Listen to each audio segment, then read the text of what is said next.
What's going on, guys? JPB Duel here. Hope you guys are enjoying your Friday. Hope you guys have an amazing weekend as well. Again, I do live stream on Twitch, twitch.tv/JPB Duel. Link along with my schedule will be in the video description itself, so I'll see you guys there. For today's game, I am going first, and unfortunately, I started with two fansies in hand. If I started with fansies plus one another monster in my hand, I would have been able to go into a two-card full roaster combo if I so chose to do so.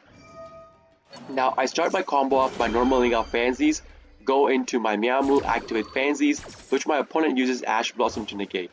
My starting hand, I had Ash Blossom plus Callby, so I could have negated Maxi and Ash Blossom. But the bad part about this was that since my opponent Ash Blossom my graveyard activation first, I was forced to use Callby on the Ash Blossom, meaning that if my opponent would Maxi me now, my own Ash Blossom would be negated thanks to my own Call by the Grave that I used to negate my opponent's Ash Blossom. Keep this effect in mind, okay? If you use your Call by, that specific card is negated till the end of the full turn. So this has, you sometimes use Call by and forget it, but always keep it in mind. It happens to me a lot as well. I use Call by on Ash or Maxi, I forget about it, and then on my opponent's turn, I use Ash or Maxi on my opponent, and it turns out to be negated because of my own callby. So keep that effect in mind. Now, you guys know I love to do the two doodle-doos combo over one doodle-doo because at the end of the turn, prankkids, pranks, and recycle 3 cards without using a Meowmoo, get you a free card draw, and Bow Wow Bark can still activate on the opponent's draw phase. So at the end of my turn, my board was Bow Wow Bark, the Dropsies on the field, Pranks active, Panda set down with Prankkids placed on the field. Now, if you guys look at the thing, if you guys look at the board plus my hand, I played in a way that allowed me to get all the monsters I need for the Butler combo in my hand or on the field. So now, in case my Bow Wow Bark does get negated, I would still be able to go into my Butler. So opponent's draw phase, I activate Maxi. Then I pop my Bow Wow Bark.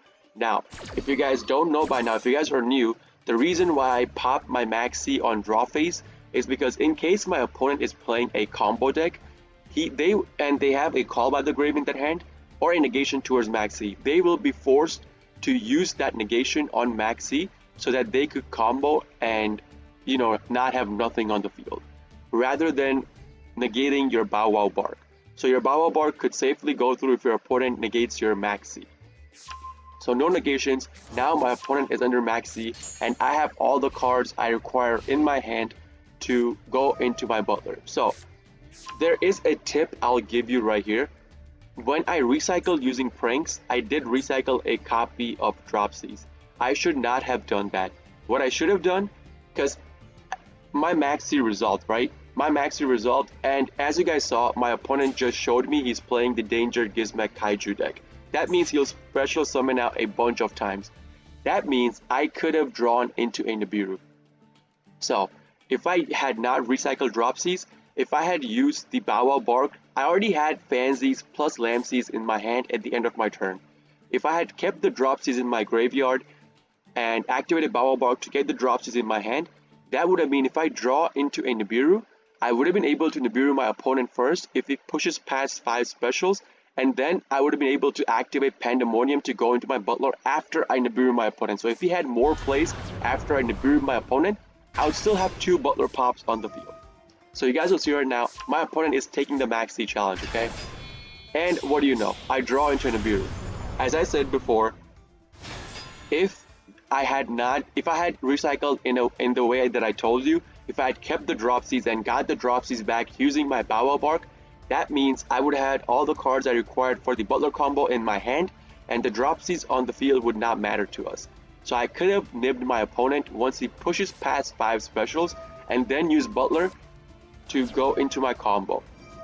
So over here, I did not use my Panda. My opponent went into Dingirsu to target my Panda, and I did not use my Panda to go into my Butler because I already had a Kaiju in hand.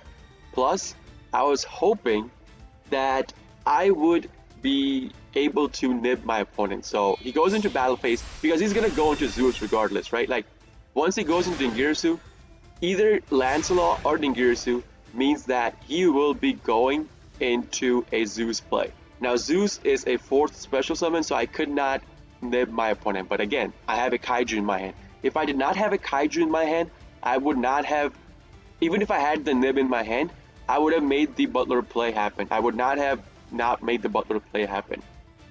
Now, Dingirsu, like Zeus, only sends cards to the graveyard. Dingirsu does not destroy cards, okay? Dingirsu just sends cards to the graveyard, so your Baobab effect is not applicable there. So what do? On my turn, I Kaiju Zeus, and my opponent instantly scoops. Like, he was under Maxi. I did not use my Prank Kids Battle Butler combo to go into Battle Butler to pop his field, but one single Kaiju, made my opponent scoop. Anyways, that's going to be the end of the game, guys. If you guys do like this kind of videos, please consider hitting the like button, subscribing to my channel for daily uploads of Prank Kids videos, and maybe coming online watching me on Twitch when I do live stream if you're interested in that kind of content. With that being said, this is JPB Duel signing out for today. See you guys in the next video. Peace!